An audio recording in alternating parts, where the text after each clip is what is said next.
Nasıl bahçede çalıştı belli. Tamam,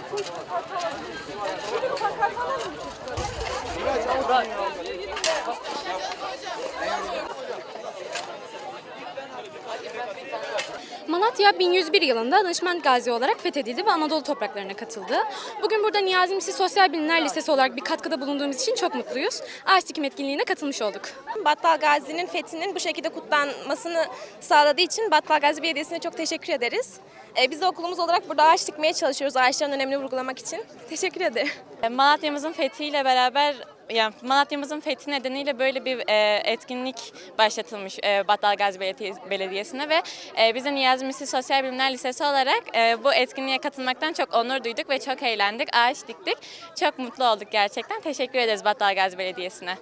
Malatya'mızın fethi dolayısıyla Battal Gazi Belediyesi'nin düzenlemiş olduğu ağaç dikme etkinliğine okul olarak katıldık. Gayet verimli bir çalışma oldu. Bu çalışmadan dolayı belediyemize çok teşekkür ediyoruz. Bu vesileyle öğrencilerimiz bir farkındalığın farkına vardılar. Bu farkındalık da özellikle ağacın, ormanın, hele de bu yıl yaşanan sık sık orman yangınları dolayısıyla yaşanan bu yangınlara bir mesaj da vermiş olduk.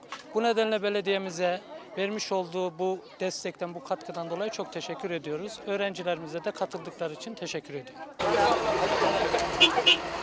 Hadi.